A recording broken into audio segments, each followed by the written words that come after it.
Hello everyone, स्वागत है बेटा आप सबका हमारे इस नए लेक्चर में कोऑर्डिनेट ज्योमेट्री के। और बेटा आप सबको याद होगा कि हम एंगल बाइसेक्टर्स पढ़ रहे थे स्ट्रेट लाइंस में। और एंगल बाइसेक्टर से मैंने आपको दो चीजें बताई थी। पहली चीज बच्चों ये थी एंगल बाइसेक्टर में कि कोई भी एंगल बाइसेक्टर का आप इक्वेशन कैसे लिख सकते हैं, और दूसरी चीज मैंने आपको बताई थी the concept of origin containing. ठीक है। और बेटा मैंने आपको बताया था कि उसमें एक तीसरी चीज और है जो कि कई बार सवालों में आता है कि आप एक्यूट एंगल बाइसेक्टर निकालना चाहते हैं कि ऑब्ट्यूस एंगल बाइसेक्टर निकालना चाहते हैं। ये वाला भी एक उसमें डिस्कशन होता है जो हम आज के लेक्चर में करेंगे और बहुत सारे क्वेश्चंस की प्रैक्टिस करेंगे। तो चलिए बेटा स्टार्ट करते हैं आज का लेक्चर। लेकिन आज का लेक्चर स्टार्ट करने के पहले आप सबके लिए एक अनाउंसमेंट बच्चों ये है कि मैंने आप सबके लिए एक प्योरली मोटिवेशनल चैनल स्टार्ट किया है जो कि मेरे ही नाम से आप सर्च अगर करेंगे तो आपको मिल जाएगा। उसका चैनल का जो लिंक है वो भी बेटा मैंने नीचे डिस्क्रिप्शन बॉक्स पे आपको दिया हुआ है। और उस चैनल में सिर्फ इंस्पिरेशनल वीडियोस आएंगे, सिर्फ मोटिवेशनल वीडियोस आएंगे, उधर कोई पढ़ाई की बात नहीं होगी। ठीक है। तो अगर आप चाहें तो उस चैनल को भी आप चेकआउट कर सकते हैं। तो चलिए बेटा स्टार्ट करते हैं आज का लेक्चर। लेकिन आज का लेक्चर शुरू करने के पहले आप में से जितने भी बच्चों ने अभी तक हमारा टेलीग्राम चैनल ज्वाइन नहीं किया है, आप सबसे ये हम्बल एक रिक्वेस्ट है बेटा कि आप हमारे टेलीग्राम चैनल से जुड़िए। हमारे टेलीग्राम चैनल से जुड़ने से बच्चों आपको दो फायदे होंगे। पहला फायदा जो आपको होगा वो ये है कि क्योंकि बेटा मैं एक दिन में मल्टीपल वीडियोस पोस्ट करता हूँ, एक वीडियो यूट्यूब शॉर्ट रहता है, एक आपके पास 11th का वीडियो आता है, एक 12th का वीडियो आता है, तो कई बार बच्चों का कोई लेक्चर छूट सकता है, मिस हो सकता है। तो उस चीज से बचने के लिए बच्चों मैं आपके टेलीग्राम चैनल पर भी हमेशा एक क्रिएटर शेयर करता हूँ उस वीडियो का जो वीडियो मैंने पोस्ट किया है, ताकि आप हमेशा अपडेटेड रहें और आपका कभी भी कोई भी लेक्चर स्किप ना हो। और सेकंड एडवांटेज बच्चों, जो सबसे बड़ा एडवांटेज है वो ये है कि यहाँ पर तो मैं आपको बहुत सारे सवालों की प्रैक्टिस करा रहा हूँ। आई होप कि शायद मुझसे ज्यादा सवाल और कोई भी आपको क्लास नोट्स में नहीं कराता होगा, ऐसा मुझे लगता है, या उस क्वालिटी के क्वेश्चंस तो आपको नहीं मिलते होंगे। तो मैं यहाँ पर तो आपको बहुत सारे सवाल करवाऊंगा ही, लेकिन अगर आप जेईई मेंस और एडवांस को एक्सेल करना चाहते हैं, उस एग्जाम को क्रैक करना चाहते हैं, तो आपको बहुत सारे और बेटा सवालों की प्रैक्टिस की जरूरत है। और वो हम कहाँ कर सकते हैं? तो वो हम कर सकते हैं हमारे टेलीग्राम चैनल पे। तो जल्दी से उसे ज्वाइन करिए। ज्वाइनिंग लिंक उसका डिस्क्रिप्शन बॉक्स पे है, और अपने प्रिपरेशन को नेक्स्ट लेवल पर लेकर जाइए। तो चलिए बच्चों स्टार्ट करते हैं आज का लेक्चर। और अगर आपको मेरे पढ़ाने से थोड़ा भी फायदा हो रहा है तो जल्दी से इस वीडियो को लाइक कर दीजिए। देखिए बेटा हम ओरिजिन कंटेनिंग की बात कर चुके थे। थर्ड आपको जो लिखना था एंगल बाइसेक्टर में, एंगल बाइसेक्टर बच्चों जो आपको थर्ड पार्ट लिखना था that is to discriminate between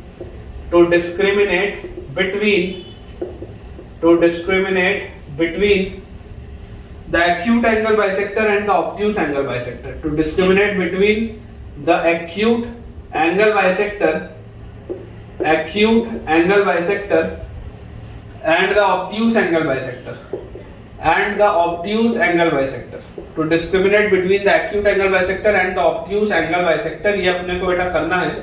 basically देखिए आप इस बात को जानते हैं कि जब भी दो स्ट्रेट लाइंस इंटरसेक्ट होती हैं, जब भी बच्चों दो स्ट्रेट लाइंस आपके पास इंटरसेक्ट होती हैं, तो आप हमेशा इस बात को जानते हैं कि ये दो स्ट्रेट लाइंस के बीच में एक एंगल जो होता है वो एक्यूट होता है, और जो दूसरा एंगल हमारे पास होता है वो ऑब्ट्यूस होता है।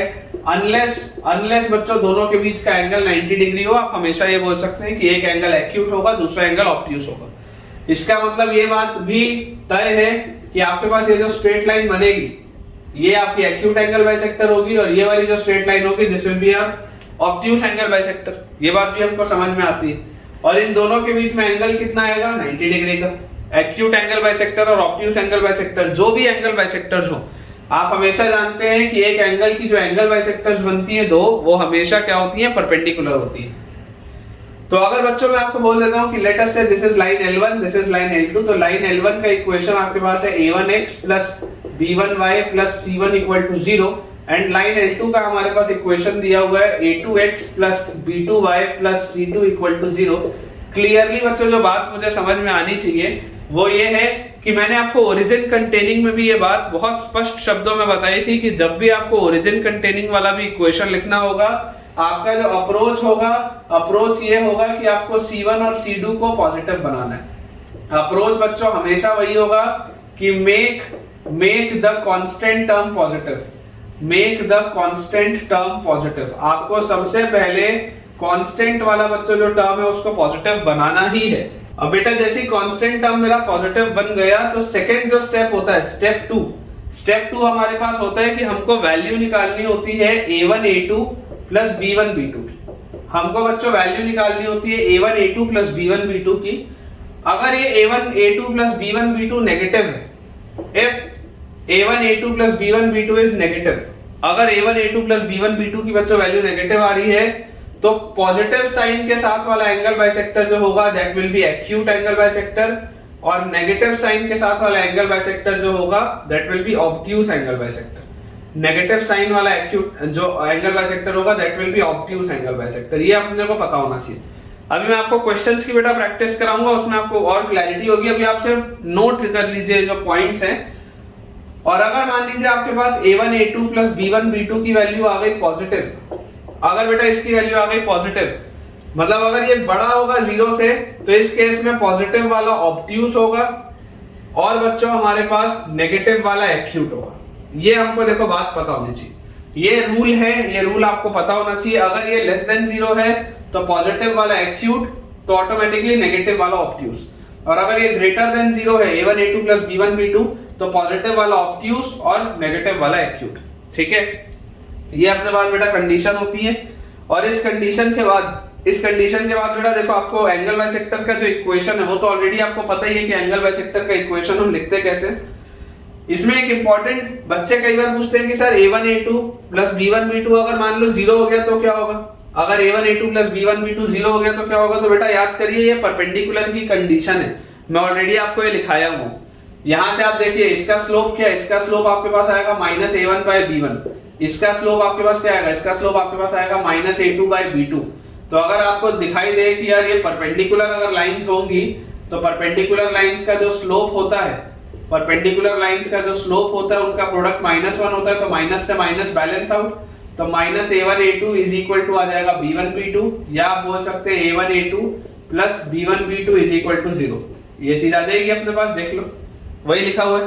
तो अगर हमारे पास बच्चों a1 a2 plus b1 b2 की वैल्यू 0 आ जाती है तो आप ये 100% बेटा बात श्योरली से बोल सकते हैं कि आप जो दोनों लाइंस होंगी वो दोनों लाइंस होंगी परपेंडिकुलर, और अगर परपेंडिकुलर लाइंस होंगी तो नो टॉक अबाउट मतलब कोई भी बातचीत ही नहीं होगी, नो टॉक अबाउट एक्यूट और ऑब्ट्यूज, उसकी चर्चा करना ही बेकार हो जाएगा ना। There is no discussion, basically there is no discussion या there is no talk about acute या ऑब्ट्यूज, क्योंकि अगर आपके पास परपेंडिकुलर लाइंस हैं तो दोनों ही एंगल बाइसेक्टर एक ही जैसे होंगे, कोई दिक्कत की बात इसमें आएगी नहीं। ठीक है, देखो ये जो प्लस और माइनस मैं आपको बोल रहा हूं इसका क्या मतलब मैं आपको समझा देता हूं, फिर आपको मैं क्वेश्चंस की प्रैक्टिस कराता हूं। देखिए आपको बेटा ये बात पता है कि लाइन अगर L1 है अपने पास ये और लाइन L2 ये है, तो प्लस वाला जो एंगल बाइसेक्टर होता है, प्लस वाला एंगल बाइसेक्टर कौन सा होता है, a1x plus b1y plus c1 divided by root over a1 square plus b1 square is equal to, plus के साथ है तो a2x plus b2y plus c2 divided by root over a2 square plus b2 square. ये अपने पास बच्चों पूरी चीज आती है। ठीक है क्या, ये अपने पास बेटा पूरी चीज आती है प्लस में। और अगर आप माइनस वाला लेंगे, प्लस में मतलब इधर एक्यूट में भी और इधर ऑब्ट्यूज में भी ये आएगा, और अगर आप माइनस वाला लेंगे तो आपके पास आ जाएगा a1x plus b1y plus c1 upon root over a1 square plus b1 square is equal to minus times of a2x plus b2y plus c2 divided by root over a2 square plus b2 square. ये अपने पास बेटा पूरा result आता है, ध्यान से आप check कर लीजिए। ठीक है, प्लस वाला जो आता है that is a1x plus b1y plus c1 by root over a1 square plus b1 square is equal to a2x plus b2y plus c2 divided by root over a2 square plus b2 square, और minus में ही आ जाएगा। ठीक है, और ये भी मैंने आपको बेटा देखो कंडीशन लिखा दी है कि अगर आपके पास a1 a2 plus b1 b2 negative है तो आपका जो प्लस साइन वाला है, प्लस साइन वाला एक्यूट होता है और माइनस साइन वाला ऑब्ट्यूज होता है। और अगर a1 a2 plus b1 b2 बेटा मेरे पास आ जाएगा पॉजिटिव, तो इस केस में प्लस वाला ऑब्ट्यूज हो जाएगा और माइनस वाला हो जाएगा एक्यूट। और तीसरा होता है अगर a1 a2 plus b1 b2 की वैल्यू इक्वल टू 0 आ जाती है तो इस केस में लाइंस आर परपेंडिकुलर, इस केस में लाइंस आर परपेंडिकुलर। तो आप अलग से फिर एक्यूट और ऑब्ट्यूज की बात ही नहीं करेंगे, लाइंस आर परपेंडिकुलर, तो अलग से एक्यूट और ऑब्ट्यूज की बात करने की हमें जरूरत ही नहीं। चलिए मैं आपको बेटा कुछ सवाल कराता हूं ताकि आपका कॉन्फिडेंस इसमें इंक्रीज हो। देखिए बेटा अपने पास सवाल इसमें लिखा हुआ है, ठीक है, एक्यूट और ऑब्ट्यूज पर बेस। देखो मैं आपको सवाल कराता हूं, सारी चीजें इसमें अपन करते हैं। जैसे अपने पास एक क्वेश्चन लिखा है, find the angle bisector, find the angle bisector, find the angle bisector between the lines, angle bisector between the lines, find the angle bisector between the lines 4x plus 3y, 4x plus 3y minus 7 equal to 0. Find the angle bisector between the lines 4x plus 3y minus 7 equal to 0 and 24x plus 7y minus 31 is equal to 0. Also identify the acute angle bisector. Also identify the acute angle bisector, the acute angle bisector. Also identify the acute angle bisector and the bisector containing origin, and the bisector containing origin. ये अपने पास बच्चों सवाल है, and the bisector containing origin। ठीक है, ध्यान से देखिए। अगर बच्चों आपको बैकग्राउंड से थोड़ा बहुत कंस्ट्रक्शन का आवाज आ रहा होगा तो मैं जैसा बहुत सारे लेक्चर में बोलता हूँ, इग्नोर करके चलेंगे। पास में एक जगह कंस्ट्रक्शन का काम चल रहा है तो थोड़ा बहुत लगा हुआ है वहां कामकाज और उसकी आवाज। चलिए तो हमारे पास लिखा हुआ है find the angle bisector between the lines. ये दो हमारे पास लाइंस हैं। और also identify the acute angle bisector and the bisector containing the origin. दोनों अलग अलग बातें अपने को देखना पड़ेगा। सबसे पहले कि आपको देखो लाइन का आप इक्वेशन कैसे लिखेंगे, चाहे आपको ओरिजिन कंटेनिंग की बात करनी हो, चाहे आपको बाइसेक्टर में एक्यूट ऑब्ट्यूज की बात करनी हो, दोनों में एक चीज कॉमन है कि आपको कांस्टेंट टर्म को सबसे पहले पॉजिटिव बनाना होता है। तो आप बेटा यहाँ पर देखिए लाइन L1 जो है उसको आप लिखिए -4x - 3y + 7 = 0। ये आपकी हो गई लाइन L1। और लाइन L2 मेरे पास हो जाएगी -24x - 7y -24x - 7y + 31 = 0। ये अपने पास बच्चों दो लाइंस, ठीक है। अब इन दो लाइंस के लिए बेटा मुझे बोला जा रहा है कि यार एक्यूट एंगल बाइसेक्टर या ओरिजिन कंटेनिंग। तो देखो बाइसेक्टर कंटेनिंग ओरिजिन, तो ओरिजिन कंटेनिंग तो प्लस वाली होती है, प्लस वाला आपका ओरिजिन कंटेनिंग होता है, इसमें तो कोई डाउट ही नहीं। तो सबसे पहले तो आप प्लस वाला एंगल बाइसेक्टर लिख लो, उसके बाद देखेंगे एक्यूट ऑब्ट्यूज के लिए क्या कंडीशन होती है। सबसे पहले तो बेटा अपन प्लस वाला एंगल बाइसेक्टर लिख लेते हैं। तो अगर हम प्लस वाले एंगल बाइसेक्टर की बात करें तो हमें यहाँ पर आ जाता है a1x + b1y + c1 divided bye √a1² + b1² मतलब 5 = है ना 4² + 3² करोगे तो 5² आ जाएगा a2x + b2y + c2 divided bye √a2² + b2²। तो बच्चों 7 का स्क्वायर होता है 49, 24 का स्क्वायर होता है 576। तो 49 और 576 विल बी 625। तो यहाँ आ जाएगा 25। ये आपको पता होना चाहिए, बेसिक सा कैलकुलेशन है। ये 5 इस 25 को कट करेगा, यहाँ 5 आएगा, 5 को उधर ले जाओ। तो बेसिकली बच्चों मेरे पास लिखा है -20x - 15y + 35 = -24x - 7y + 31। सबको एक साइड अगर ले आते हैं तो 24x - 20x is 4x। फिर -8y - 15y + 7y is -8y और +4 = 0। और इसको आप लिख सकते हैं x - 2y + 1 = 0। x - 2y + 1 = 0। ये आपका बेटा ऐसा एंगल बाइसेक्टर है व्हिच कंटेन्स द ओरिजिन, ठीक है। ये आपका ऐसा एंगल बाइसेक्टर है व्हिच कंटेन्स द ओरिजिन। अब अगर मुझे बात करनी है एक्यूट या ऑब्ट्यूज की तो सबसे पहले मैं a1 a2 + b1 b2 की चर्चा करूं। मैंने इसको पॉजिटिव तो बना ही दिया है। सबसे पहले मैं a1 a2 + b1 b2 की चर्चा करूं तो यार यहां से देखो a1 a2 आपके पास आ जाएगा -4 * -24 + b1 b2 हमारे पास आ जाएगा -3 * -7। क्लियरली आपको दिख रहा है this is a positive quantity. कितना आता है ये मत देखो, कितना आता है ये मत देखो, आपको बस ये दिखाई दे रहा है that this is a positive quantity. अब अगर बच्चों ये एक पॉजिटिव क्वांटिटी आ रही है मतलब ये ग्रेटर देन 0 आ रहा है। तो अगर ये ग्रेटर देन 0 आ रहा है इसका मतलब प्लस साइन वाला जो होता है वो ऑब्ट्यूज होता है और माइनस साइन वाला जो होता है वो एक्यूट होता है। ये इसका मतलब है। इसका मतलब क्या है कि प्लस साइन वाला ऑब्ट्यूज होता है, माइनस साइन वाला आपके पास एक्यूट होता है। तो यार बेसिकली अगर मैं यहां से कंपेयर करके लिखूं तो मैं इसको क्या लिखता, मुझे लिखना है एक्यूट एंगल बाइसेक्टर। तो माइनस साइन वाले के लिए मतलब मेरे पास आएगा -4x - 3y + 7 और डिवाइडेड बाय था 5 is equal to minus times of ये जो पूरी चीज है that is -24x - 7y + 31 divided by 25। ये अपने पास चीज है।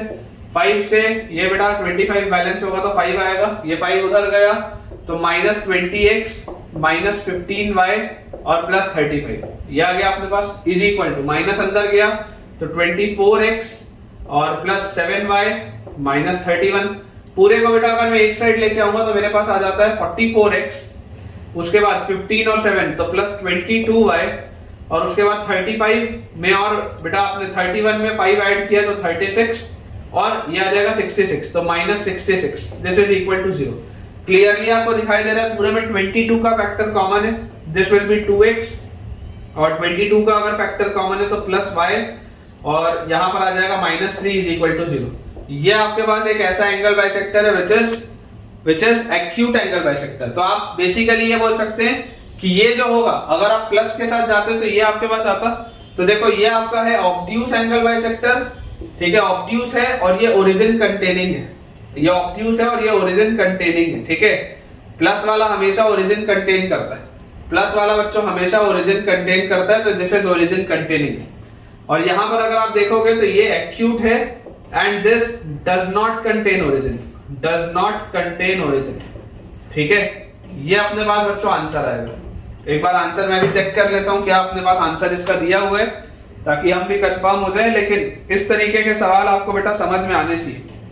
तो देखिए bisector containing origin, bisector containing origin हमारे पास आ जाता है x - 2y + 1 = 0, बिल्कुल सही, x - 2y + 1 = 0।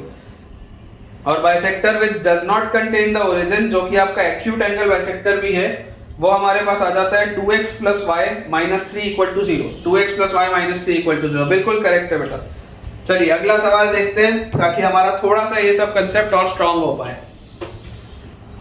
अगला बच्चों अपने पास सवाल लिखा हुआ है फाइंड द इक्वेशन ऑफ। मैं आपको बहुत सारे बेटा इस पे सवाल अभी कराऊंगा ताकि आपको थोड़ा सा कंफर्टेबल लगे इस चीज में, क्योंकि मैंने अक्सर देखा है कि कई सारे इंस्टीट्यूट्स में कई सारे टीचर्स इस चीज के बहुत ज्यादा सवाल नहीं कराते, तो बच्चे का बेटा ओवरऑल जो पूरा टॉपिक है वो कमजोर रह जाता है एंगल बाइसेक्टर का और उसको फिर हमेशा ही डर लगता है उस टॉपिक में।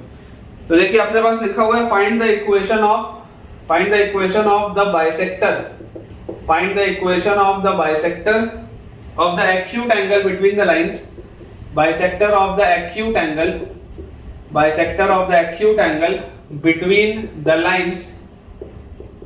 the lines, bisector of the acute angle between the lines 3x - 4y + 7 = 0, 3x - 4y + 7 = 0। और जो अपने पास बच्चों सेकंड लाइन है that is 12x + 5y, 12x + 5y - 2 = 0, ठीक है। अपने को बच्चों बताना है bisector of the acute angle, bisector of the acute angle. तो देखिए आपको बेटा क्या है, सबसे पहले तो आपको कांस्टेंट टर्म को पॉजिटिव बनाना होगा, तो लाइन L1 आप एज इट इज लिखे रहने दीजिए 3x - 4y + 7 = 0 क्योंकि ये पॉजिटिव है। लेकिन लाइन L2 में अपने को बदलाव करना पड़ेगा, अपने को इसको लिखना पड़ेगा -12x - 5y + 2 = 0 क्योंकि कांस्टेंट टर्म को पॉजिटिव बनाना अनिवार्य है, ठीक है। अब जैसे बेटा ये हमने कर लिया तो एक्यूट या ऑब्ट्यूस एंगल बाइसेक्टर की चर्चा हम कब करते हैं, जब हम अपने पास निकाल लेते हैं a1 a2 + b1 b2 की वैल्यू। तो सबसे पहले हमको a1 a2 + b1 b2 निकालना पड़ेगा। तो यार यहां से देखो a1 a2 हमारे पास आ जाता है 3 × -12 प्लस b1 b2 हमारे पास आ जाता है -4 × -5। क्लियरली आप देख सकते हैं that this is negative, a1 a2 + b1 b2 comes out to be negative. तो अगर बेटा a1 a2 + b1 b2 हमारे पास नेगेटिव आ रहे हैं तो इसका मतलब क्या है, नेगेटिव मतलब पॉजिटिव साइन वाला जो होगा that will be acute angle bisector. अगर ये पूरी चीज नेगेटिव आ रही है इसका मतलब क्या है कि एक्यूट एंगल बाइसेक्टर कौन सा होगा, प्लस साइन वाला विल बी और एक्यूट एंगल बाइसेक्टर जो आपको निकालना है, ठीक है। और प्लस साइन वाला ही आपका ओरिजिन कंटेनिंग भी होगा, इस केस में ओरिजिन कंटेनिंग भी आएगा प्लस साइन वाले। और अगर ये हमारे पास चीज आती है तो इसका मतलब माइनस साइन वाला इस केस में ऑब्ट्यूस एंगल बाइसेक्टर होगा और डज नॉट कंटेन ओरिजिन होगा, ठीक है। आप जितनी बार बच्चों इस चीज को लिखेंगे आपको कॉन्फिडेंस खुद ब खुद आएगा। तो यार देखो, अगर मैं प्लस साइन वाले के साथ आगे बढ़ूं तो प्लस साइन वाला मैं कैसे लिखूंगा, a1x plus b1y plus c1 upon under root of a1 square plus b1 square, तो 3 square plus 4 square is equal to plus sign के साथ मतलब a2x plus b2y plus c2 upon under root of a2 square plus b2 square, तो -12 का square is 144 और -5 का square is 25, ये अपने पास लिखा है। तो यहां से बच्चों अपने पास आ जाता है 3x minus 4y plus 7 divided by 5, यहां आ जाएगा 5 नीचे। This is equal to -12x minus 5y plus 2 upon 169 का रूट इज 13 उधर जैसे जाएगा तो अपने पास आ जाता है 39x minus 13 into 4 is 52y plus 13 into 7, सोचो 10 7 जा 70 और 3 7 जा 21, तो 91 इज इक्वल टू 5 इधर गया तो -60x माइनस 25y और प्लस 10। तो बेटा पूरे को अपन अगर एक साइड ले आए तो अपने पास आ जाता है 99x और उसके बाद यहाँ पर है -52 और यहाँ -25 उधर जाएगा तो अपने पास बचेगा -27y और 91 में से 10 गया तो +81, दिस इज इक्वल टू 0। ये अपने पास पूरी चीज आती है। और जैसे ही बच्चों ये अपने पास आ गई पूरी चीज, तो अब आप देखिए पूरे में से यार मुझे क्लियरली दिखाई दे रहा है कि 9 का फैक्टर कॉमन है, तो मैं इसको लिख सकता हूँ 11x, फिर 9 का फैक्टर कॉमन है तो -3y और 9 का फैक्टर कॉमन है तो +9 इक्वल टू 0।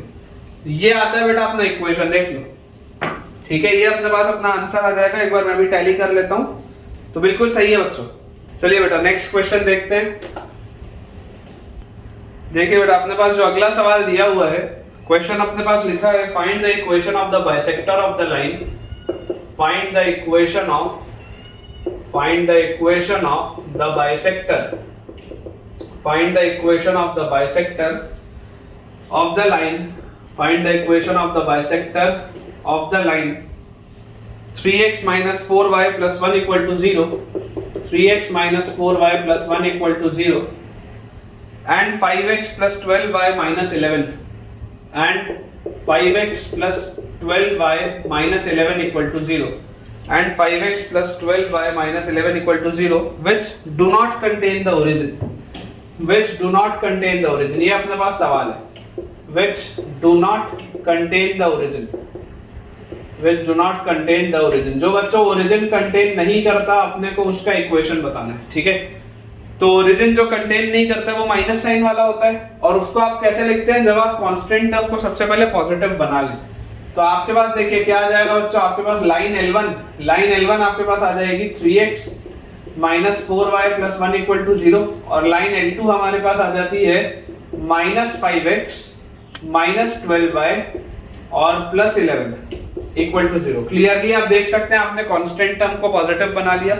अब इसके बाद ओरिजिन कंटेनिंग वाला प्लस में होता है, तो which do not contain the origin, minus वाला होता है which do not contain the origin, do not contain the origin. आप या तो इसको ऐसा बोल सकते हैं या आप इसको बोल सकते हैं it is the supplement of the angle containing the origin, एक ही बात है। तो माइनस साइन वाला लेने के लिए आप क्या बोलोगे, a1x plus b1y plus c1 divided by root over a1 square plus b1 square, ठीक है। ये अपने पास आ जाएगा a1x plus b1y plus c1 divided by a1 square plus b1 square is equal to, minus sign वाला है तो a2x plus b2y plus c2 divided by root over a2 square plus b2 square मतलब -5 का square plus -12 का square. ये अपने पास बच्चों पूरी चीज है।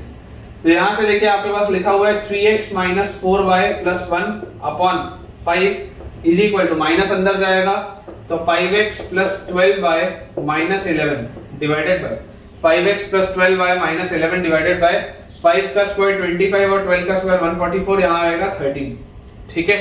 जैसे बेटा आप ट्रांसपोज करके सॉल्व करेंगे आपके पास आ जाएगा 39x minus 52y plus 13 is equal to 5 इधर आएगा तो 25x प्लस 60y माइनस 55, सबको एक साइड अगर ले जाएं तो बच्चों अपने पास आ जाता है 14x और उसके बाद minus 112y, 14x minus 112y और 55 और 13 68, ये अपने पास आ जाता है, ठीक है। और जैसी बच्चों ये अपने पास चीज आ गई तो फाइनल आंसर में देखो मुझे इसमें क्या दिखाई देता है, मुझे इसमें बेटा दिखाई देता है कि पूरे में 2 का फैक्टर तो कॉमन है, तो आप इसको लिख सकते हो 7x माइनस 56y और प्लस 34 इक्वल टू 0। ये आपका आएगा बच्चों फाइनल आंसर। चेक कर लीजिए, ये अपने पास बच्चों फाइनल आंसर आ जाएगा which is 7x minus 56y plus 34। 7x minus 56y plus 34 equal to 0। बिल्कुल सही है बच्चों। देखिए बेटा अगला अब आप नोट डाल के लिखेंगे इस तरीके के, तो मैंने आपको सवाल करा दिए। नोट डाल के बेटा बहुत इंपॉर्टेंट पॉइंट है मैं आपको जो लिखा रहा हूं, इस पर डायरेक्ट सवाल जेई में आया है, डायरेक्ट क्वेश्चन इस नोट पर। Equation of the straight line, equation of the straight line, equation of the straight line passing through the point P, equation of the straight line passing through point P x1 y1, passing through point P x1 y1 and equally inclined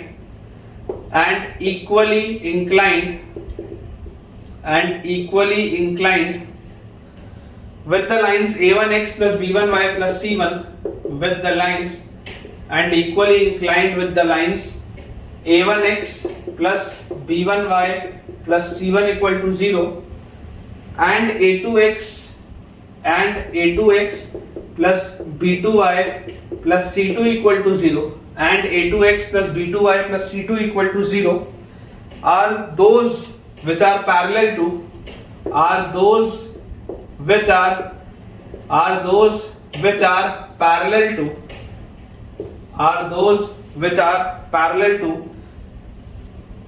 the bisectors between these two lines, parallel to the bisectors are those which are parallel to the bisectors between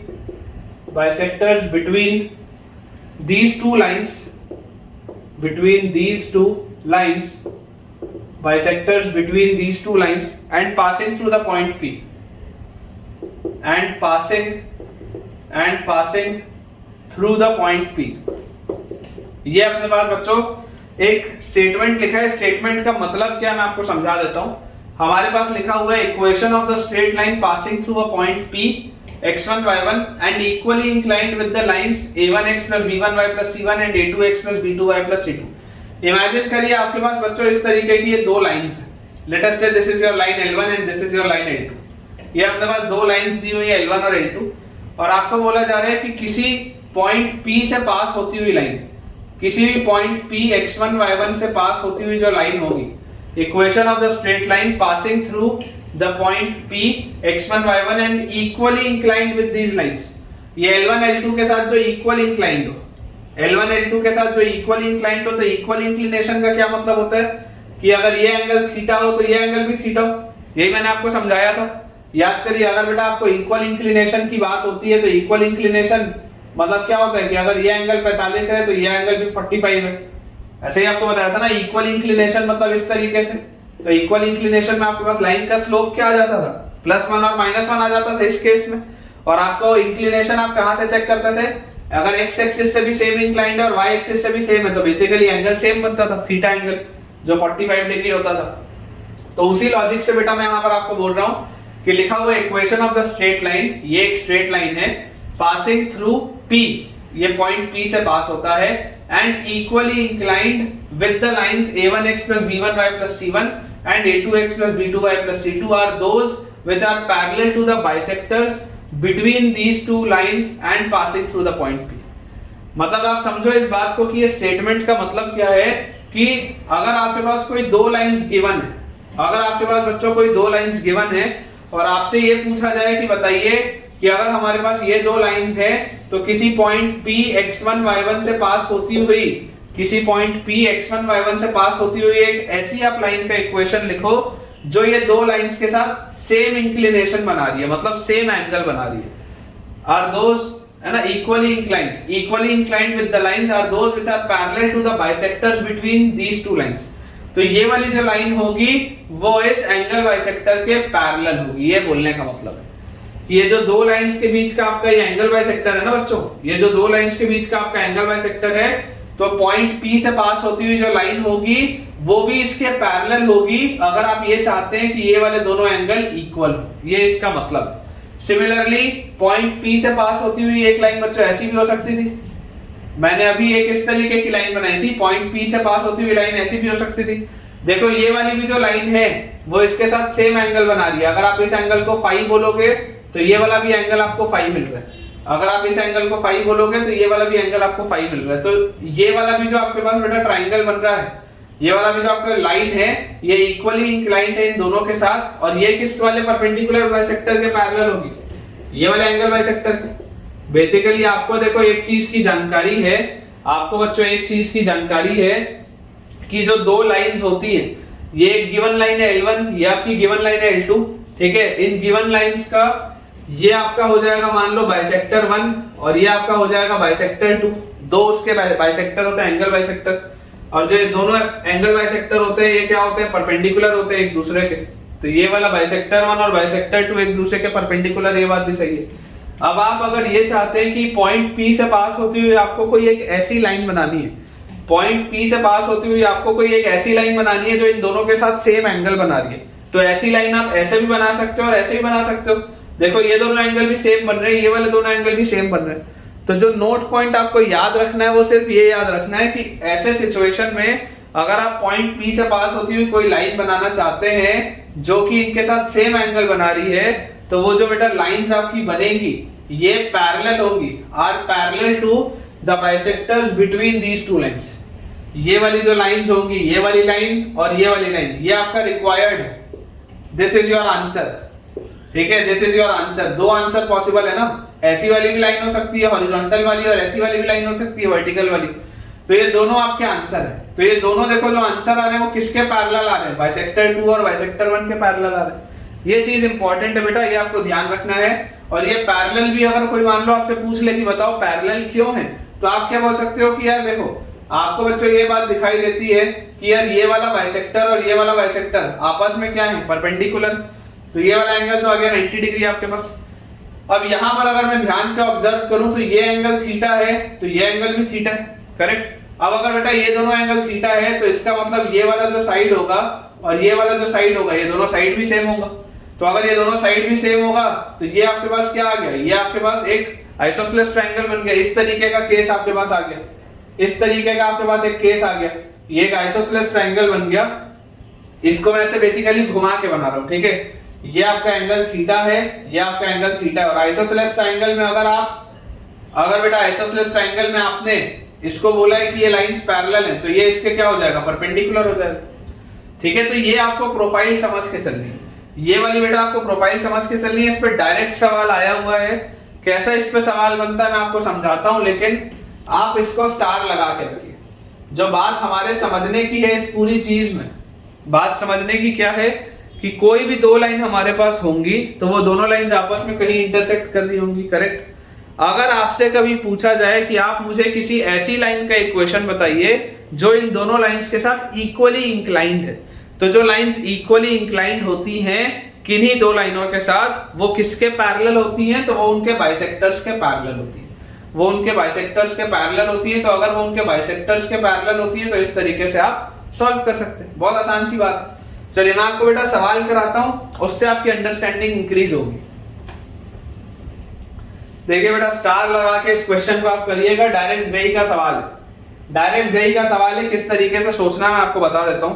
question हमारे पास लिखा है, find the equation of straight line, find the equation of straight line passing through P 4,5, straight line passing through P 4,5, find the equation of straight line passing through P 4,5 and equally inclined passing through P 4,5 and equally inclined with the lines किसके साथ equally inclined है, with the lines 3x minus 4y minus 7 equal to 0, 3x minus 4y minus 7 equal to 0 and 12x minus 5y and 12x minus 5y plus 6 equal to 0। ये आपके पास बेटा सवाल है। अभी देखिए इसमें अप्रोच कैसा होगा, अप्रोच भी मैं आपको समझाता हूं, लेकिन आप थोड़ा सा तसल्ली से इसको सुनिए। बोला जा रहा है find the equation of straight line passing through P4,5 and equally inclined with these two lines. आपके पास मतलब देखिए सेम प्रोफाइल का सवाल है, आपके पास ऐसी कोई दो लाइंस है, ठीक है, और इन दो लाइंस में मान लेते हैं ये लाइन L1 और L2 है, L1 और L2 आपके पास दो लाइंस है। अब आपको बोला जा रहा है कि किसी पॉइंट P4,5 से पास होती हुई आपको लाइन का बच्चों इक्वेशन बताना है। किसी भी पॉइंट P4,5 से पास होती हुई आपको लाइन का इक्वेशन बताना है such that it is equally inclined with these two lines. तो इनके साथ अगर इक्वल इंक्लिनेशन हो, तो अगर ये एंगल थीटा होगा तो ये एंगल भी आपके पास थीटा होना चाहिए, यही बोला जा रहा है सवाल। तो मैंने अभी आपको क्या बताया कि ऐसी वाली जो लाइन होगी वो 100% क्या होगी, ऐसी वाली लाइन 100% इसके एंगल बाइसेक्टर्स के पैरेलल होगी। ऐसी वाली लाइन 100% बच्चों इसके एंगल बाइसेक्टर के पैरेलल होगी। तो ये लाइन आपकी ऐसी भी हो सकती है और ये वाली लाइन आपकी इस तरीके की भी हो सकती थी, ये वाली लाइन आपकी इस तरीके की भी हो सकती थी। मतलब दो पॉसिबल लाइंस है, ये आपका एक आंसर हो सकता है, ये आपका दूसरा आंसर हो सकता है। हमको जो बात याद रखनी है वो क्या याद रखनी है कि वो जो लाइन होगी वो P4,5 से पास होगी और उसका जो स्लोप होगा उसका स्लोप इन एंगल बाइसेक्टर के स्लोप के बराबर होगा, एंगल बाइसेक्टर के स्लोप के बराबर होगा, क्योंकि ये वाली हॉरिजॉन्टल लाइन इससे पैरेलल है, ये वाली जो टिल्टेड लाइन है वो इससे पैरेलल है, तो स्लोप सेम होगा। तो अप्रोच क्या रखना है, अप्रोच बच्चों हमको बहुत सिंपल सा है कि right the equation of required line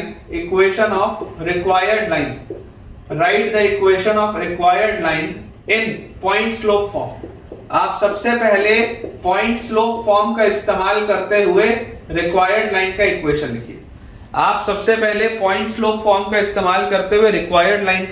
लिखिए। तो क्या मैंने बोला, right the equation of the required line in point slope form. अब अगर बेटा मैं पॉइंट स्लोप फॉर्म में आपको बोल रहा हूं कि मुझे रिक्वायर्ड लाइन का इक्वेशन लिखना है, तो आप यहां से देखो क्या समझेंगे कि 4,5 से पास होती हुई कोई भी जो लाइन होगी that will be y minus y1 is equal to slope into x minus x1। ठीक है, जहां पर उसका रिक्वायर्ड लाइन का आपका स्लोप क्या होगा, स्लोप आपने मान लिया m। तो रिक्वायर्ड लाइन का अगर स्लोप मैंने m माना तो इक्वेशन ऑफ लाइन मेरे पास आ गया y minus 5 is equal to slope into x minus 4। Correct. अब सेकंड बेटा स्टेप क्या होता है, ये हो गया ना। अब सेकंड स्टेप होता है कैलकुलेट m by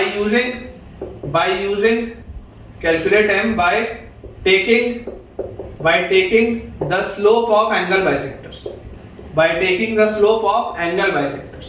क्योंकि मुझे इस बात की बच्चों जानकारी है कि एंगल बाइसेक्टर वाली जो लाइन होती है वो मेरे रिक्वायर्ड लाइन के पैरेलल होती है। एंगल बाइसेक्टर वाली लाइन मेरे रिक्वायर्ड लाइन के पैरेलल होती है, इस बात की मुझे जानकारी है। तो अगर मुझे इस बात की जानकारी है तो देखो एंगल बाइसेक्टर का इक्वेशन तो मैं डायरेक्टली लिख सकता हूं। क्या होगा एंगल बाइसेक्टर का इक्वेशन, अभी जब तक आपसे ओरिजिन कंटेनिंग या एक्यूट ऑब्ट्यूज की बात ना की जाए तब तक जरूरी नहीं है कि आप इस कांस्टेंट टर्म को पॉजिटिव करो। करना चाहो तो कर भी सकते हो, कोई हर्ज नहीं है, लेकिन अगर आप उसको बिना पॉजिटिव किए भी आगे बढ़ जाओगे तो फर्क नहीं पड़ेगा, है ना। आप अगर बेटा उसको बिना पॉजिटिव किए आगे बढ़ जाओगे तो कोई फर्क नहीं पड़ेगा। तो इक्वेशन ऑफ एंगल बाइसेक्टर मेरे पास क्या आ जाएगा, इक्वेशन ऑफ बाइसेक्टर हमारे पास आ जाएगा 3x minus 4y minus 7 divided by root of 3 square plus 4 square is 5 is equal to plus minus 12x minus 5y plus 6 divided by 12 square plus 5 square is 13। ये अपने पास आ जाएगा, रूट ऑफ 13 का square करेंगे तो 13 आ जाएगा।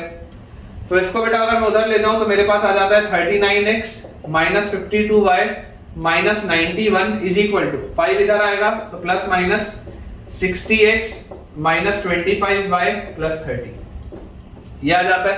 अगर आप एक बार प्लस के साथ लें और एक बार अगर बेटा आप माइनस के साथ लें तो देखिए मैं प्लस के साथ आपको लेके बताता हूं। पहले तो अपने पास लिखा हुआ है 39x फिर माइनस 52y फिर minus 91 and this is equal to 60x। ठीक है, प्लस के साथ में 60x minus 25y, 60x minus 25y और प्लस 30। ये अपने पास बच्चों चीज लिखी हुई है। प्लस के साथ अगर आप लेंगे तो एक साइड लेके जाने पे आपको आ जाएगा 21x और उसके बाद 52 माइनस 25 इज प्लस 27y और 91 और 30 इज 121, तो प्लस 121 इज इक्वल टू 0। ये आपके पास आ गया एक लाइन का इक्वेशन, ठीक है। अब ये आपके पास अगर एक लाइन का इक्वेशन आए तो यहां से इसका स्लोप क्या आएगा? आपका इंटरेस्ट इसका एंगल बाइसेक्टर निकालने में नहीं, आपका इंटरेस्ट इसका स्लोप निकालने में। तो स्लोप आपके पास आएगा -21/27, -21/27, 3 का फैक्टर पूरे में कॉमन है, तो this will B -7/9, this will B -7/9, ठीक है। और उसी तरीके से बेटा अगर आपके पास एक आ गया -7/9, तो ऑटोमेटिकली आप देखो दूसरा स्लोप आप बोल सकते हो, आपको सेकंड एंगल बाइसेक्टर लिखने की भी जरूरत नहीं है। दूसरा स्लोप क्या आ जाएगा? दूसरा स्लोप 9/7 आना चाहिए, क्योंकि ये दोनों लाइंस तो परपेंडिकुलर होती है ना। एंगल बाइसेक्टर देखो दोनों के दोनों परपेंडिकुलर होते हैं, तो ये वाली भी तो लाइंस परपेंडिकुलर ही आएंगी। ऑटोमेटिकली देख लो, आप डायरेक्टली बोल सकते हो दूसरा स्लोप m2 9/7 आएगा। चाहो तो करके भी देख लो, आपकी इच्छा के ऊपर है, ठीक है। तो जैसे ही बेटा आप इसको सॉल्व करेंगे तो इसको सॉल्व करते ही अब आप m की वैल्यू रख सकते हैं, एक बार -7/9, एक बार 9/7। चलो करके देख लेते हैं। माइनस के साथ भी लो लिख लो, माइनस के साथ बेटा जब आप इसको लिखोगे तो आपके पास आ जाएगा 39x -52y -91 is equal to, minus के साथ इज -60x +25y और -30। तो अपने पास आ जाता है बच्चों 99x, और उसके बाद 52 में 5 आया तो 57 और 77, तो -77y, और उसके बाद आ जाएगा बेटा -61 इज इक्वल टू 0, ठीक है। ये अपने पास देखो सेकंड एंगल बाइसेक्टर आएगा, मतलब इसका स्लोप और m2 का वैल्यू सेम होना चाहिए। आप देख लो स्लोप 9/7 आ रहा है, देख लो यहां से सेम है। तो फाइनल जो अपना आंसर होना चाहिए, अपना आंसर क्या आना चाहिए? अपना आंसर आना चाहिए y - 5 is equal to slope एक का आएगा -7/9 इंटू x - 4, ये एक आंसर होगा। चाहे तो आप इसको और सिंप्लीफाई कर सकते हैं, और दूसरा आंसर आपके पास आ जाएगा y - 5 is equal to slope is 9/7 into x - 4। ये अपने पास बेटा देख लीजिए दो आंसर आने चाहिए, ठीक है। बहुत स्टैंडर्ड अप्रोच है और इस तरीके का सवाल जेईई में आ चुका है। इसे बेटा नोट करिए, और अगर इसमें आपको थोड़ा सा भी डाउट है, कुछ भी डाउट है, तो कमेंट में मुझसे पूछिए, और साथ ही साथ मुझे ये भी बताइए कि ये चीज आपको कैसी लगी, पहले से आपको पता था या नहीं पता था। इसी बेटा पॉइंट से मिलता जुलता आप जो सेकंड नोट पॉइंट लिखेंगे, इसी से मिलता जुलता जो आप सेकंड बेटा नोट पॉइंट लिखेंगे, अपने पास आ जाएगा यहाँ पे only in the case of isosceles triangle, only in the case of isosceles triangle, only in the case of isosceles triangle, the two bisectors of the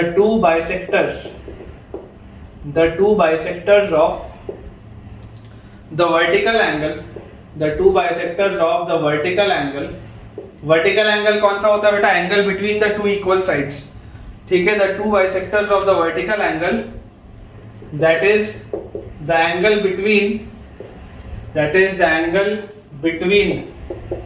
the two equal sides, only in case of the isosceles triangle, the two bisectors of vertical angle, that is the angle between the two equal sides, is parallel and perpendicular, to the third side, ये अपने पास बच्चों एक चीज लिखी हुई है, बहुत ही important चीज है, ठीक है, बहुत ही जबरदस्त चीज है। बेसिकली देखो मैं आइसोसेलेस ट्रायंगल लिख रहा हूँ, लेकिन इक्विलैटरल के लिए भी सही है ना। बेसिकली इक्विलैटरल ट्रायंगल क्या है? Equilateral triangle is a special part of isosceles only, कि इक्विलैटरल में तीनों एंगल बराबर हो जाते हैं, आइसोसेलेस में दो एंगल बराबर होते हैं, तो कोई दिक्कत की उसमें बात नहीं है। तो इसका मतलब क्या, मैं आपको बेटा पहले एक्सप्लेन करता हूँ, फिर मैं आपको इस पर बेस्ड एक सवाल देता हूँ बहुत जबरदस्त। आपको बोला जा रहा है in the case of isosceles triangle, ठीक है। अगर मान लीजिए मेरे पास इस तरीके से, इसको थोड़ा सा मैं डिफरेंट बनाता हूँ, ऐसा, ये बेटा अगर मान लो मेरे पास एक आइसोसेलेस ट्रायंगल बना हुआ है, तीन लाइंस हैं, ये तीन लाइंस हैं और ये एक आइसोसेलेस ट्रायंगल है। तो आइसोसेलेस ट्रायंगल है मतलब ये एंगल अगर थीटा है तो ये एंगल भी मेरे पास थीटा है, ये मुझे बोला जा रहा है।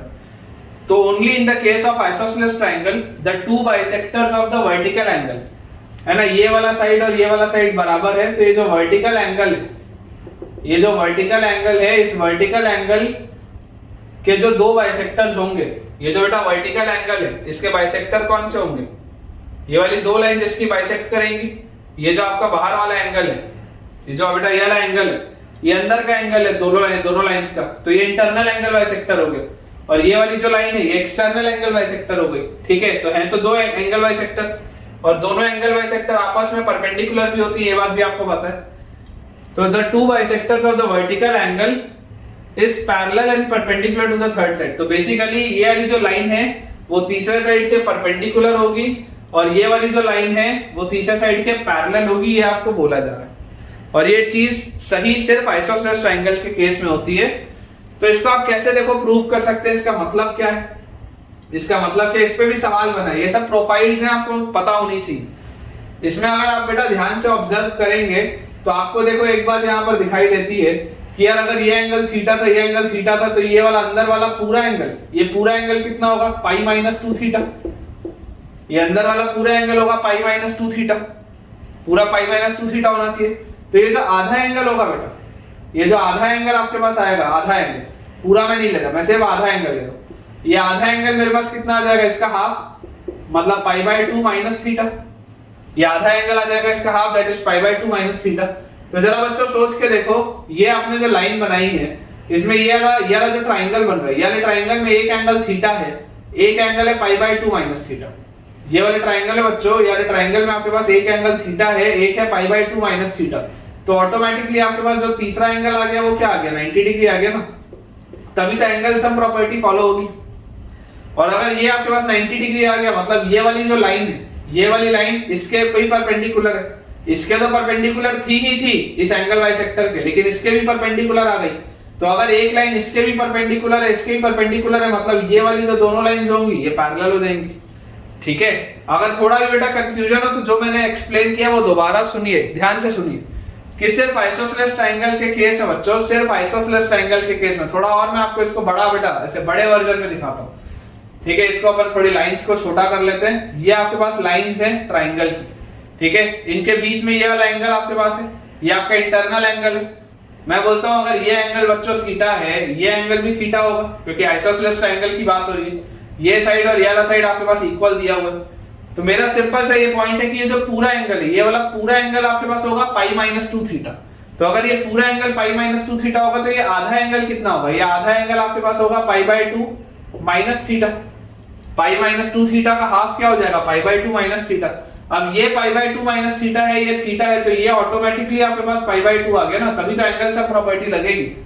और आपको एक चीज पता है कि ये आपका इंटरनल एंगल बाइसेक्टर है, ये आपका एक्सटर्नल एंगल बाइसेक्टर है, तो ये दोनों एंगल बाइसेक्टर्स तो परपेंडिकुलर होती है। अब ये वाली लाइन इसके भी परपेंडिकुलर है, ये वाली लाइन इसके भी परपेंडिकुलर है, तो ये वाली दोनों लाइंस आपस में पैरेलल हो जाएंगी। ठीक है, इस पे देखिए कैसे बेटा सवाल बन सकते हैं, मैं आपको अभी करवाता हूँ। ये प्रोफाइल आप नोट कर लीजिए, बहुत जबरदस्त आज का बच्चों लेक्चर चल रहा है। क्वेश्चन बेटा अपने पास इसमें लिखा हुआ है, two equal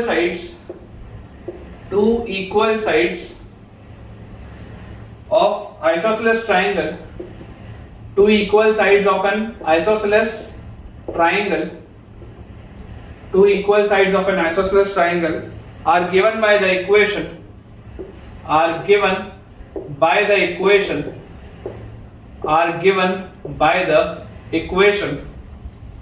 7x minus y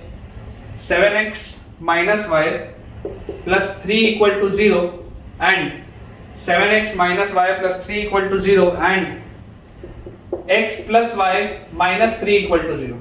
7x minus y plus 3 equal to 0 and x plus y minus 3 equal to 0 and the third side ये आपके पास होगा दो इक्वल साइड का, and the third side passes through the point, and the third side passes through the point, and the third side passes through the point 1 comma minus 10, and the third side passes through the point 1 comma minus 10. Determine the equation of the third side. Determine the equation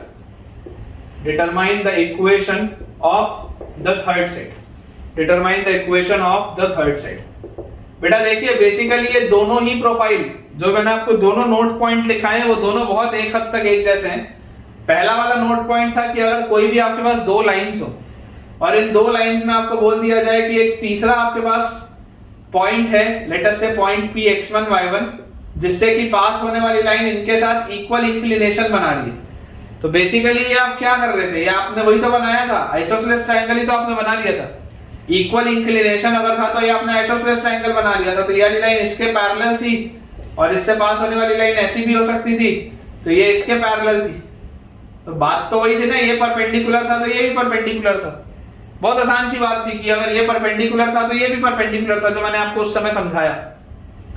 अब मैं आपको बेटा ये बोला कि यार अगर isosceles triangle होगा तो आइसोसेलेस ट्रायंगल के केस में ये आपका जो एंगल बाइसेक्टर है और ये आपका जो एंगल बाइसेक्टर है, तो जो तीसरा साइड आपका होता है third side is always parallel to इतना और इसके परपेंडिकुलर। ये चीज मैंने आपको समझाई। तो इस पर बेटा बेस्ड अपने को देखो सवाल करना है। प्रोफाइल मैंने आपको दोनों एक्सप्लेन कर दी, दोनों बिल्कुल एक दूसरे से बेटा रिलेटेड प्रोफाइल्स हैं, ठीक है ना, बिल्कुल एक दूसरे से रिलेटेड प्रोफाइल्स हैं।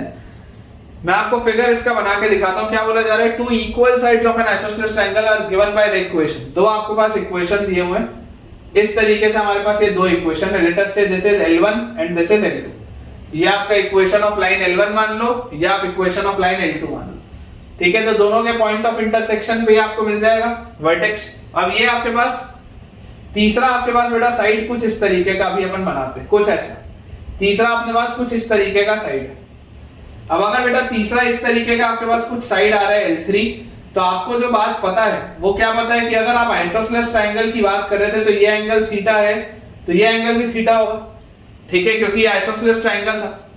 अब मुझे बोला जाता है कि ये जो वर्टिकल एंगल होगा इसका, ये जो बच्चों वर्टिकल एंगल आएगा, इस वर्टिकल एंगल की खास बात क्या है कि इसको बाइसेक्ट करने वाले जो एंगल बाइसेक्टर है, चाहे आप इंटरनल एंगल बाइसेक्टर की बात करें चाहे आप एक्सटर्नल एंगल बाइसेक्टर की बात करें, ये इंटरनल और एक्सटर्नल एंगल बाइसेक्टर जो होंगे ये वाले बेटा थर्ड साइड के पैरेलल और परपेंडिकुलर होते हैं।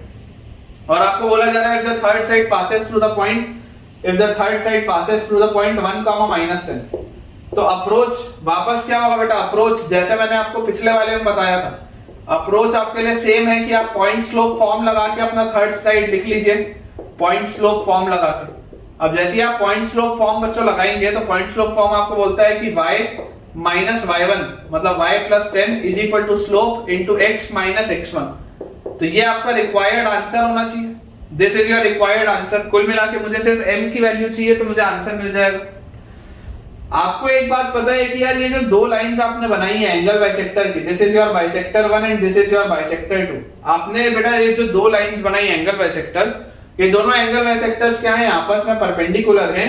और हमें ये बात की जानकारी है, हमें इस बात की बेटा जानकारी है कि आपकी जो तीसरी लाइन होती है वो बाइसेक्टर के पैरेलल और परपेंडिकुलर होती है, ठीक है। तीसरी लाइन आपके बाइसेक्टर के पैरेलल और परपेंडिकुलर होती है। और इसमें आपको एक चीज और बच्चों समझने की जरूरत है, आपको बच्चों इसमें एक चीज और समझने की जरूरत है कि देखो अगर मैं थोड़ा सा इसको पीछे से एक्सटेंड करूं, ठीक है, तो 1, -10 से पास होने वाला आपके पास इस तरीके का भी एक प्रोफाइल हो सकता है। 1, -10 जो आपने यहाँ पर बनाया है, इससे पास होने वाली एक लाइन मैंने ऐसी बनाई, 1, -10 से ही पास होने वाली एक लाइन ऐसी भी तो हो सकती है, इससे पास होने वाली एक लाइन ऐसी भी तो हो सकती है, जिसमें कि आप देख सकते हैं बेटा कि देखो ये लाइन L1 है, ये लाइन आपकी L2 है। L1 और L2 दो लाइंस हैं, ये दो आपके आइसोसेलेस ट्रायंगल के दो इक्वल साइड्स हैं और तीसरा साइड 1, -10 से पास होगा। तो बेसिकली इसके भी दो आंसर आएंगे, इसके भी दो आंसर आएंगे, क्योंकि आपको सिर्फ मैंने ये लिखाया था कि थर्ड साइड जो एंगल बाइसेक्टर्स होते हैं it is parallel and perpendicular to the third side, है ना, angle bisector is parallel and perpendicular to the third side. लेकिन मैंने उसमें ये स्पेसिफाई नहीं किया था कि किसके पैरेलल और किसके परपेंडिकुलर। तो दो केस बनेंगे, एक बार आप एक के पैरेलल लोगे, दूसरी बार आप दूसरे के पैरेलल लोगे, तो इसके भी दो आंसर आने चाहिए, आपको ये बात समझ में आनी चाहिए। और कुल मिला के उद्देश्य क्या है, आपको बाइसेक्टर का इक्वेशन लिखना है। तो इक्वेशन ऑफ बाइसेक्टर हमारे पास क्या आ जाएगा, बाइसेक्टर का इक्वेशन हमारे पास आ जाएगा नॉर्मल, सिर्फ बाइसेक्टर हमको लिखना है, कोई एक्यूट ऑब्ट्यूस या ओरिजिन नॉन ओरिजिन की तो बात नहीं। तो आपके पास बाइसेक्टर का इक्वेशन आ जाएगा a1x + b1y + c1 upon a1x plus b1y plus c1 upon under root of a1 square plus b1 square, तो root 50। This is equal to plus minus a2x plus b2y, a2x plus b2y plus c2 upon under root of a2 square plus b2 square. ये अपने पास बेटा पूरी चीज लिखी। आप इस root 2 को इस रूट 50 से काटोगे, यहाँ 5 बचेगा, क्योंकि रूट 25 आएगा, रूट 25 मतलब 5 होता है, तो 5 आपके पास बचेगा। तो हमारे पास आ जाता है 7x minus y plus 3 is equal to 5 इधर ले आते हैं तो plus minus 5x plus 5y minus 3। ठीक है, ये चीज अपने पास आ गई। अगर बच्चों मैं इसको प्लस के साथ करूं सॉल्व, प्लस के साथ, तो मेरे पास आता है 7x minus y plus 3 is equal to plus के साथ में 5x प्लस 5y माइनस 3, तो दिस गिव्स मी 2x और minus 6y, 2x minus 6y और प्लस 6 इज इक्वल टू 0। तो यार यहां से स्लोप क्या आ गया, यहां से बच्चों मेरे पास स्लोप आ जाता है 1/3। स्लोप यहां से आ जाता है 1/3। 2/6 बोलोगे या 1/3 बोलोगे, बातें थी। और अगर मैं इसको माइनस के साथ लेता, तो माइनस के साथ लेने पे मेरे पास आता 7x minus y plus 3 is equal to minus के साथ में माइनस 5x माइनस 5y और प्लस 3। तो यहां से ये आ जाएगा 12x और उसके बाद प्लस 4y, ये माइनस y उधर जाएगा तो plus 5y minus y plus 4y is equal to 0। तो यार यहां से देख लो आपके पास स्लोप कितना आ जाएगा। ऑब्वियसली इसका अगर 1/3 था तो इसका आपके पास जो स्लोप आएगा दैट विल बी -3। बहुत ऑब्वियस सी बात है कि इसका स्लोप -3 आ जाएगा। तो जो मेरा फाइनल आंसर आना चाहिए, मेरा फाइनल आंसर क्या आना चाहिए, final answer should be y plus 10 is equal to slope की जगह 1/3 इनटू x माइनस 1, या इसको मैं चाहूं तो सिंपलीफाई भी लिख सकता हूं, सिंपलीफाई कर दे तो अपने पास आ जाएगा 3y plus 30 is equal to x minus 1, या x minus 3y is equal to 31। ये आ गया अपना एक आंसर। और दूसरा आंसर आ जाएगा y plus 10 is equal to slope की जगह -3 इनटू x माइनस 1, तो this gives me y plus 10 is equal to -3x plus 3, तो 3x प्लस y और प्लस 7 इज इक्वल टू 0। ये अपने पास आ जाएगा दूसरा इक्वेशन। ठीक है, तो बेसिकली आपको देखो दिखाई दे ही रहा होगा कि आपकी जो थर्ड साइड होगी, आपका थर्ड साइड ये वाला भी हो सकता है आंसर, ये भी आपका थर्ड साइड हो सकता है, और आपका थर्ड साइड ये भी हो सकता है, क्योंकि बेसिकली जो हमारा थर्ड साइड आ रहा है, अगर वो बाइसेक्टर 2 के पैरेलल हुआ तो बाइसेक्टर 1 के परपेंडिकुलर हो जाएगा, या अगर मेरा थर्ड साइड बाइसेक्टर 1 के पैरेलल हुआ तो बाइसेक्टर 2 के परपेंडिकुलर हो जाएगा। बात एक ही, प्रोफाइल बस ये बोलती है कि अगर आपके पास एक आइसोसेलेस ट्रायंगल है और अगर आप वर्टिकल एंगल को बाइसेक्ट कर रहे हैं, तो जो आपका थर्ड साइड होगा, जो आपका बेटा थर्ड साइड होगा, जो नॉन इक्वल साइड है, तो third side will be parallel and perpendicular to the bisector. अभी कौन से बाइसेक्टर के पैरेलल और कौन से बाइसेक्टर के परपेंडिकुलर, इस पर मैंने कोई चर्चा नहीं की थी, इसलिए आपके पास दो आंसर है। मैंने एक बार आंसर लिया कि आप बाइसेक्टर 1 के साथ पैरेलल ले लो, या स्लोप आप 1/3 ले लो, और दूसरी बार मैंने बोला कि आप स्लोप -3 ले लो, इसके साथ पैरेलल ले लो। तो दो पॉसिबल अपने पास बच्चों आंसर आएंगे। एंड अगेन आप फिर मैं बेटा बोल सकता हूं कि बहुत जबरदस्त ये चीजें हैं, थोड़ा सा इसको बेटा इत्मीनान से आप सॉल्व करिए, तभी आपका इसमें कॉन्फिडेंस इंक्रीज होगा। अगला बच्चों अपने पास सवाल लिखा हुआ है, find the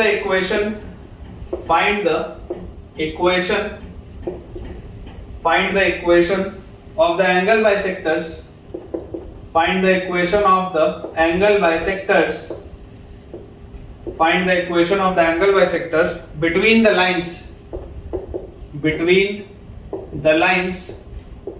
equation of angle bisectors between the lines x plus root 3y is equal to 6 plus 2 root 3, x plus root 3y is equal to 6 plus 2 root 3, and x minus root 3y is equal to 6 minus 2 root 3, and x minus root 3y is equal to 6 minus 2 root 3। तो देखो बेटा, इसको मैं आपको दो तरीके से बताता हूं। पहला है नॉर्मल तरीका, पहला है normal approach method 1। Normal approach क्या बोलता है कि यार दो इक्वेशन लिखा है, तो अगर मेरे पास दो इक्वेशन लिखा हुआ है और मुझे एंगल बाइसेक्टर का इक्वेशन बताना है, तो एंगल बाइसेक्टर का इक्वेशन क्या होता है, a1x प्लस b1y और प्लस c1, तो minus times of 6 plus 2 root 3 upon root over a1 square plus b1 square मतलब 1 plus 3 is equal to angle bisector का इक्वेशन है तो प्लस माइनस और फिर ओरिजिन कंटेनिंग या एक्यूट ऑब्ट्यूज की बच्चों बात नहीं हो रही है, इसलिए मैंने C1 वाले टर्म को पॉजिटिव करना जरूरी नहीं समझा। तो यहां से अपने पास आ जाएगा a2x और प्लस b2y और प्लस c2 तो -6 minus 2 root 3 upon root of a2 square plus b2 square, ये अपने पास चीज आती है। तो यार यहां से देखो ये अंडर रूट ऑफ 1 प्लस 3 और अंडर रूट ऑफ 1 प्लस 3 ये कैंसिल आउट हो जाएगा। तो आप अगर बच्चों ध्यान से देखेंगे तो आपके पास लिखा हुआ है x plus root 3y minus 6 और minus 2 root 3 is equal to, अगर आप पॉजिटिव वाले के साथ लो तो x minus root 3y minus 6 plus 2 root 3, ये आएगा प्लस वाले के साथ। अगर मैं प्लस के साथ लूं तो अगर मैं प्लस के साथ पहले इसको सॉल्व कर लूं तो x से x कट गया, x से बेटा x कट गया, माइनस 6 से माइनस 6 कट गया और ये माइनस रूट 3y उधर जाएगा तो 2 root 3y is equal to, ये माइनस 2 रूट 3 इधर आएगा तो 2 रूट 3 और 2 रूट 3 इज 4 रूट 3। तो यार ये तो y की वैल्यू आ गई 2, एकदम सरल सा y इक्वल टू 2। और अगर आप माइनस के साथ बच्चों आगे बढ़ते हैं माइनस के साथ तो आपके पास आता x plus root 3y, x plus root 3y minus 6 minus 2 root 3 minus 6 minus 2 root 3, minus के साथ अगर आगे आऊंगा तो माइनस x और plus root 3y minus x plus root 3y और उसके बाद अपने पास minus x plus root 3y और माइनस के साथ आगे आएंगे तो प्लस 6 माइनस 2 रूट 3, ये आ रहा है minus 2 root 3 minus 2 root 3 plus root 3y plus root 3y, इसमें y कट गया तो क्या आ गया आपके पास, यहां से आपके पास आ गया 2x is equal to 12 which implies x is equal to 6। मतलब बच्चों आपके पास दो लाइंस क्या आ रही हैं, x इक्वल टू 6 आ रहा है और y इक्वल टू 2 आ रहा है। तो ये तो नॉर्मल है, पहला मेथड है, आसान सा मेथड है। अब स्मार्ट अप्रोच क्या है, स्मार्ट अप्रोच है कि यार देखो थोड़ा सा अच्छी लाइंस दिख रही है, सिमेट्रिक लाइंस दिख रही है, सिमेट्रिक, ये एक जैसे वाले टर्म्स है ना, ये एक जैसे वाले टर्म्स है, हो सकता है इसमें कुछ खास बात हो तभी तो आंसर इतना देखो खास आ रहा है। आंसर आ चुका है, दो एंगल बाइसेक्टर का आपने इक्वेशन लिख लिया, एक y इक्वल टू 2 जो हॉरिजॉन्टल लाइन है और एक x इक्वल टू 6 जो वर्टिकल लाइन है। स्मार्ट मेथड क्या होता है, स्मार्ट मेथड होता है बेटा कि आप इसको एक बार कार्टेशियन प्लेन में अगर प्लॉट करके देखें तो आपको दिखाई देता है ये x एक्सिस है। अब x एक्सिस में इसका देखो स्लोप कितना आ रहा है, इसका स्लोप आपके पास आ जाएगा -1/√3, इसका बच्चों स्लोप आपके पास आ जाएगा -1/√3। तो -1/√3 कब आता है, कौन से एंगल पे, tan 30 डिग्री 1/√3 होता है, तो मेरे ख्याल से 150 डिग्री बच्चों आप जब करोगे तो tan 150 डिग्री को आप बोलोगे 180 -30 मतलब -tan 30 तो -1/√3, क्योंकि यहां से आपके पास स्लोप कितना आएगा -1/√3 आएगा। मतलब ये वाली जो लाइन है इसका स्लोप 150 डिग्री, इसका स्लोप है 150 डिग्री इस लाइन का, ये आपकी लाइन L1, ठीक है, आपकी ये लाइन L1 है, इसका स्लोप 150 डिग्री। और L2 जो है, L2 का स्लोप कितना है 1/√3, √3y आएगा 1/√3, L2 का अगर स्लोप 1/√3 है मतलब इसका आपके पास स्लोप है 30 डिग्री। तो अगर ये 150 था तो ये भी तो 30 है, मतलब ये तो आइसोसेलेस ट्रायंगल हो गया, ये तो आइसोसेलेस ट्रायंगल हो गया। और आइसोसेलेस ट्रायंगल की खास बात क्या होती है, आइसोसेलेस ट्रायंगल की बच्चों खास बात ये होती है कि जो तीसरा साइड होता था आइसोसेलेस ट्रायंगल में बच्चों, ये जो थर्ड साइड होता था, ये थर्ड साइड इसके पैरेलल और परपेंडिकुलर होता था एंगल बाइसेक्टर के। अभी पढ़ा था कि third side is parallel and perpendicular, third side is parallel and perpendicular to ये वाले वर्टिकल एंगल के एंगल बाइसेक्टर। तो आप बच्चों थोड़ा ध्यान से ऑब्जर्व करिए कि ये अगर आपकी एक्स एक्सिस है तो यार आपका ये जो थर्ड साइड अगर एक्स एक्सिस है तो आपका जो एंगल बाइसेक्टर होगा, ये एंगल बाइसेक्टर आपका 100% y equal to some constant होगा, और ये वाला बच्चों जो आपका एंगल बाइसेक्टर होगा ये 100% x equal to some constant होगा। ये बात तो श्योर हो गई, ये बात तो श्योर हो गई। और बेसिकली ये आएगा क्या, this will be the point of intersection only. ये जो आपके पास पॉइंट आएगा x इक्वल टू कांस्टेंट और y इक्वल्स टू कांस्टेंट, आपके पास ये कुल मिला के पॉइंट ऑफ इंटरसेक्शन ही तो आएगा। और आप बच्चों जब इन दोनों को सॉल्व करेंगे तो आपके पास इनका पॉइंट ऑफ इंटरसेक्शन, इनको सॉल्व करते ही दोनों को आप ऐड कर दो, देखो आप ऐड कर दो दोनों को, x plus √3y is equal to 6 plus 2 √3 लिखा हुआ है, और x minus √3y is equal to 6 minus 2 √3 लिखा हुआ है। आप दोनों को ऐड कर दो क्योंकि मुझे पॉइंट ऑफ इंटरसेक्शन निकालना है। जैसे ही मैं दोनों को ऐड करूंगा 2x की वैल्यू मेरे पास आ जाएगी 12, x की वैल्यू मेरे पास आ जाएगी 6। और x की वैल्यू बच्चों जैसी मैंने यहाँ 6 रखी, 6 से 6 कटा, √3 से √3 कटा, y की वैल्यू आ जाएगी 2। मतलब कि ये वाला जो कोऑर्डिनेट आ रहा है ये मेरे पास आ रहा है 6,2। तो यार ऑटोमेटिकली ये लाइन x = 6 होगी और ये वाली लाइन y = 2 होगी। वही तो आंसर है। डायरेक्ट भी तो कर सकता था। ये स्मार्ट तरीका है। ये नॉर्मल बच्चा करेगा, ये टॉपर करेगा। अभी तुम कौन हो तुम देख लो। मैंने तुमको दोनों मेथड बता दिया। अगर पसंद आया हो तो मुझे कमेंट्स में आप बताइए। नेक्स्ट अपने पास बच्चों सवाल लिखा हुआ है, अच्छा क्वेश्चन है, स्टार लगा देते हैं, अच्छा सवाल है। Find the equation of the angle bisector, find the equation of the angle bisector, find the equation of the angle bisector between the lines, find the equation of the angle bisector between the lines expressed in parametric form, between the lines expressed in parametric form। आपके पास बच्चों parametric form में lines दी हुई हैं, between the lines expressed in parametric form x - 1 by cos alpha is equal to y plus 2 by sin alpha। ये पहली line हो गई। और दूसरी लाइन हमारे पास है x - 1 by cos beta is equal to y plus 2 by sin beta। x - 1 by cos beta is equal to y plus 2 by sin beta। ठीक है, ये अपने पास बच्चों सवाल है। आपको बोला जा रहा है find the equation of the angle bisector between the lines expressed in parametric form, या पैरामेट्रिक फॉर्म में लिखा हुआ है। तो बेसिकली बच्चों आप देखो, आपके पास ये जो लाइन L1 है, इसको आप कैसे लिख सकते हो? This can be written as y plus 2 is equal to sin by cos is tan alpha into x minus 1। मतलब ये क्या है? ये हमारे पास एक ऐसी लाइन है जो 1,2 से पास होती है और जिसका एंगल ऑफ इंक्लिनेशन अल्फा है। एक बेटा ये ऐसी लाइन है जो 1,2 से पास होती है जिसका एंगल ऑफ इंक्लिनेशन हमारे पास कितना दिया हुआ है? अल्फा दिया हुआ है। ठीक है।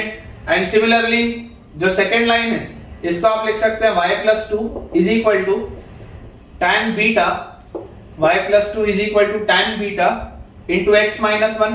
तो ये भी एक ऐसी लाइन है जो 1,2 से ही पास होती है, लेकिन इसका एंगल ऑफ इंक्लिनेशन कितना है? इसका एंगल ऑफ इंक्लिनेशन बीटा है। इसका स्लोप tan अल्फा है, इसका स्लोप tan बीटा है। तो अगर बेटा मैं इसको कार्टेशियन प्लेन में प्लॉट करूं, कार्टेशियन प्लेन में, तो कार्टेशियन प्लेन में अगर इसको बेटा अपन अच्छे से ऐसा करते हैं, प्लॉट करते हैं, थोड़ा बड़ा इसको प्लॉट करते हैं, नहीं तो समझने में आपको तकलीफ आएगी। यहां पर मैं इसको ऐसा प्लॉट करता हूं इस तरीके से। 1,2 बेटा अपने पास एक पॉइंट दिया हुआ है, 1,2 नहीं सॉरी, यहाँ पे आपके पास 1,-2 आएगा। थोड़ा सा गलती कर दी है, इसको बेटा ठीक कर लीजिएगा। पासेस थ्रू 1,-2, ठीक है, पासेस थ्रू 1,-2। तो अगर अपने पास ये पॉइंट आ रहा है 1,-2, तो 1,-2 होगा कहां पर? यहां पर कहीं पर आएगा। This will be your point 1,-2। तो मुझे एक लाइन बोली जा रही है जिसका स्लोप है, एंगल ऑफ इंक्लिनेशन है अल्फा। एक ऐसी लाइन ले लेते हैं जिसका एंगल ऑफ इंक्लिनेशन हमको दिख रहा है अल्फा, और एक लाइन अपन ले लेते हैं बेटा जिसका एंगल ऑफ इंक्लिनेशन अपने को दिख रहा है बीटा। ठीक है, दो लाइंस हैं, एक का एंगल ऑफ इंक्लिनेशन अल्फा है, दूसरे का एंगल ऑफ इंक्लिनेशन बीटा है। बड़ा कौन है छोटा कौन है मुझे नहीं पता, तो मैंने नॉर्मली रैंडमली इसको बना दिया। अब मुझे बोला जा रहा है कि यार इनके एंगल बाइसेक्टर का आप इक्वेशन बताइए, एंगल बाइसेक्टर का इक्वेशन। तो यार ये वाली लाइन अगर पीछे एक्सटेंड करूं और ये वाली लाइन को मैं इधर एक्सटेंड करूं तो इसका एंगल बाइसेक्टर कैसा होगा? इसका तो एंगल बाइसेक्टर एक तो यहां से ऐसा निकलेगा इस तरीके से, एक एंगल बाइसेक्टर तो ऐसा निकलेगा। मान लेते हैं वो कोई एंगल बनाते हैं थीटा, हमको नहीं पता कौन सा एंगल है, थीटा की क्या वैल्यू है हमको नहीं पता। और जो दूसरा आपके पास होगा, अपन अगर ये y एक्सिस को फिलहाल के लिए ना भी बनाए कोई फर्क नहीं पड़ता, तो दूसरा बेटा जो आपके पास आएगा एंगल बाइसेक्टर वो इस तरीके से आएगा, दूसरा एंगल बाइसेक्टर। क्योंकि बेसिक जो बेटा लॉजिक है, बेसिक लॉजिक ये है कि both the angle bisectors are perpendicular, both the angle bisectors are perpendicular. ठीक है, तो इंपॉर्टेंट बात तो ये। और इसका एंगल कितना होगा? तो इसका एंगल मान लेते हैं कुछ फाई होगा, मेरे को नहीं पता। थीटा और फाई मेरे लिए अननोन है। थीटा क्या है मुझे नहीं पता, फाई क्या है मुझे नहीं पता। अगर मुझे थीटा और फाई मिल जाए तो मजा आ जाएगा। अगर बच्चों मुझे थीटा और फाई मिल जाए तो मजा आ जाएगा। ठीक है, तो यार अपन ऐसा करते हैं, इसको थोड़ा सा फाइंड आउट करने की कोशिश करते हैं। थोड़ा सा बेटा आप फिगर को अगर जूम इन कर पाए अपने मोबाइल में तो थोड़ा सा आप जूम इन इसको करके देखिएगा, ध्यान से देखिएगा। या ऐसा करते हैं, मैं इसको थोड़ा सा और बड़ा बना लेता हूं बेटा फिगर, या बन जाएगा। चलो देखते हैं बेटा। अपने पास देखो ये वाला एंगल बच्चों बीटा है, ठीक है।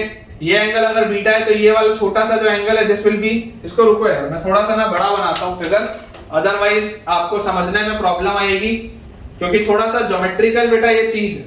तो देखो बेटा इसको अपन थोड़ा सा ऐसे बड़ा बनाते हैं। ये अपना एक्स एक्सिस है, ठीक है। इस एक्स एक्सिस में यहां पर अपने पास कहीं पर है पॉइंट 1,-2, थोड़ा इसको अपन ऐसा बड़ा बनाते हैं। ये अपने पास ऐसा एक लाइन है, ठीक है, इसको आप ले लो, ये अल्फा एंगल पर है। ये अपने पास ऐसी दूसरी लाइन है, इसको अपन ले लेते हैं, ये बीटा एंगल पर है। ये इनका एंगल बाइसेक्टर होगा, ठीक है। इसको अपन मान लेते हैं कि ये किसी थीटा एंगल पर है, थीटा क्या है मुझे नहीं पता। और इनके परपेंडिकुलर जो लाइन होगी, इनके बेटा जो परपेंडिकुलर लाइन होगी, जो दूसरा एंगल बाइसेक्टर आपको निकालना है, तो दूसरे एंगल बाइसेक्टर के लिए आप इसके जो परपेंडिकुलर लाइन बन रही है इसको अपन यहां से थोड़ा क्लियर करते हैं। तो ये आपके पास इस तरीके की लाइन बन रही है, इसका आप एंगल ऑफ इंक्लिनेशन मान लीजिए फाई। फाई की क्या वैल्यू है मेरे को नहीं पता, थीटा और फाई मेरे लिए अननोन है, ये मेरे पास सवाल बना है। मुझे सिर्फ अभी ये बात की जानकारी है कि यार ये वाला जो पूरा एंगल होता है 90 डिग्री होता है। ये दोनों जो डॉटेड लाइंस हैं, जो बाइसेक्टर 1 और बाइसेक्टर 2 है, इनके बीच का एंगल 90 डिग्री है। अब यहां पर देखो बेटा अपन क्या क्या चीज निकाल सकते हैं। अगर ये बीटा है तो ये वाला एंगल आपके पास क्या आ जाएगा, pi minus beta, linear pair की वजह से, ठीक है। थोड़ा सा छोटा मैं लिख रहा हूं, लेकिन आप थोड़ा इसको ठीक से लिखिएगा। This angle will be pi minus beta, ठीक है, this will B pi minus beta.